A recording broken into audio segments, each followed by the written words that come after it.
हरिद्वार के Rajaji tiger reserve में cabinet मंत्री खजान दास के बेटे की शादी के मामले में एक्शन लिया गया। सुरेश्वरी देवी मंदिर में मंत्री के बेटे की शादी कराने के मामले में लापरवाही दिखाने वाले अधिकारी और कर्मचारियों पर बड़ा एक्शन लिया गया है, लेकिन ये कार्रवाई भी सवालों के घेरे में है। रिपोर्ट देखिए। राजाजी टाइगर रिजर्व में शादी मामले में नया मोड़। मंत्री खजान दास के बेटे की शादी मामले में बड़ा एक्शन। लापरवाही दिखाने पर अधिकारी और कर्मचारियों पर गिरी गाज।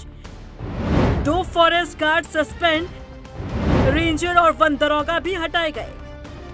उत्तराखंड के कैबिनेट मंत्री खजान दास के बेटे की शादी को लेकर उठे विवाद में अब बड़ा एक्शन लिया गया है। राजाजी टाइगर रिजर्व की हरिद्वार रेंज स्थित मां सुरेश्वरी देवी मंदिर में सूबे के कैबिनेट मंत्री खजान दास के बेटे की शादी कराने के मामले की जांच में नया मोड़ आ गया है। मामले में 2 अधिकारियों और 2 कर्मचारियों पर गाज गिरी है, जिसके तहत 2 फॉरेस्ट गार्ड सस्पेंड किए गए हैं, तो वहीं रेंजर और वन दरोगा भी हटाए गए। बता दें कि लापरवाही बरतने पर सुरेश्वरी देवी मंदिर गेट पर तैनात 2 फॉरेस्ट गार्ड सस्पेंड कर दिए गए हैं। इसमें रानीपुर गेट पर तैनात फॉरेस्ट गार्ड अमित सैनी और अभिषेक कंडारी को लापरवाही पर तत्काल प्रभाव से सस्पेंड कर दिया गया है। जांच अधिकारी की सिफारिश पर राजाजी टाइगर रिजर्व के मौजूदा निदेशक राजीव धीमान की ओर से ये कार्रवाई की गई है। इसके अलावा 2 अधिकारियों के खिलाफ भी कार्रवाई की गई, जिसमें हरिद्वार रेंज के रेंजर महेश सेमवाल और सुरेश्वरी देवी सेक्शन में तैनात वन दरोगा अमृता को हटा दिया गया है। महेश सेमवाल पर मोतीचूर और हरिद्वार 2 रेंजों का चार्ज था। जांच के बाद उनसे हरिद्वार रेंज का चार्ज हटा दिया गया। उनकी जगह आभा रतूड़ी को हरिद्वार रेंज का चार्ज दिया गया है। बता दें कि इस कार्रवाई के बाद वन महकमे के ऊपर सवाल खड़े हो रहे हैं। जिस दिन साधारण तरीके से मंत्री के बेटे की शादी हुई थी, तो उसी दिन कैबिनेट मंत्री खजान दास ने खुद मीडिया से बात करते हुए कहा था कि उन्हें वन निदेशक ने शादी के लिए हामी भरी थी। यदि उन्हें नियमों के बारे में पहले से ही बता दिया गया होता तो वो शांति कुंज या फिर दूसरी जगह पर आयोजन कर लेते। वहीं दूसरी ओर कोई भी निचले स्तर का अधिकारी और कर्मचारी इस तरह की अनुमति नहीं दे सकता। हालांकि मामले की जांच में 2 अधिकारियों और 2 कर्मचारियों के खिलाफ एक्शन लिया गया है, जो अपने आप में सवाल खड़े करता है। बता दें कि 26 अप्रैल को राजाजी टाइगर रिजर्व की हरिद्वार रेंज के अंतर्गत आने वाले सुरेश्वरी देवी मंदिर में उत्तराखंड के कैबिनेट मंत्री खजान दास के बेटे की शादी तय हुई थी। शादी से एक दिन पहले ट्रकों के जरिए बड़े बड़े सामान मंदिर पहुंचाए गए।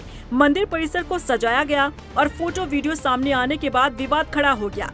ये विवाद शादी की परमिशन को लेकर खड़ा हुआ था, क्योंकि जिस जगह पर शादी होनी थी वो रिजर्व फॉरेस्ट के अंतर्गत आता है। वहां NTCA, कोर्ट और NGT की तमाम गाइडलाइन के चलते कोई शोर शराबे वाला आयोजन हो ही नहीं सकता। हालांकि मामले ने तूल पकड़ा और तमाम सामान तत्काल प्रभाव से हटा दिया गया और जांच बैठाई गई, जिसके बाद 2 अधिकारी और 2 कर्मचारियों पर एक्शन लिया गया। लेकिन ये एक्शन भी सवालों के घेरे में है, क्योंकि मंत्री जी के बयान के आधार पर देखें तो निदेशक पर कार्रवाई न कर अधिकारियों और कर्मचारियों को सस्पेंड कर दिया गया है।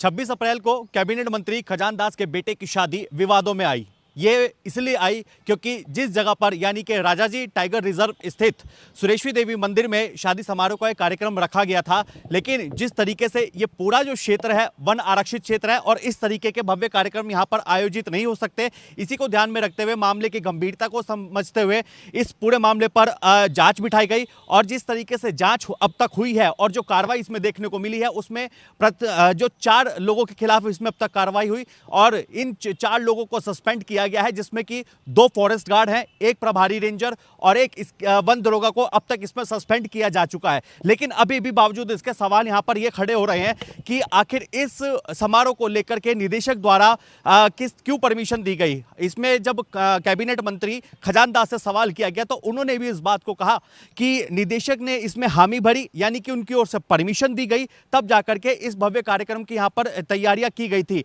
लेकिन नियमों का उल्लंघन हुआ, क्योंकि जो गाइडलाइन कहती है कि फॉरेस्ट एरिया में कोई भी इस तरीके का भव्य कार्यक्रम आयोजित नहीं किया जा सकता, शोर शराबे वाला कार्यक्रम पूरी तरीके से प्रतिबंध है। लेकिन उनको इसकी जानकारी नहीं थी। इस जानकारी अगर होती तो इस तरीके के भव्य कार्यक्रम आयोजित नहीं किए जाते। यानी कि साफ तौर ये भी कहा जा सकता है कि निदेशक ने पहले परमिशन दी, परमिशन के चलते ही ये जो मामला है पूरा सामने आया, जिसके बाद से अब तक इसमें 4 अधिकारियों पर गाज गिर चुकी है।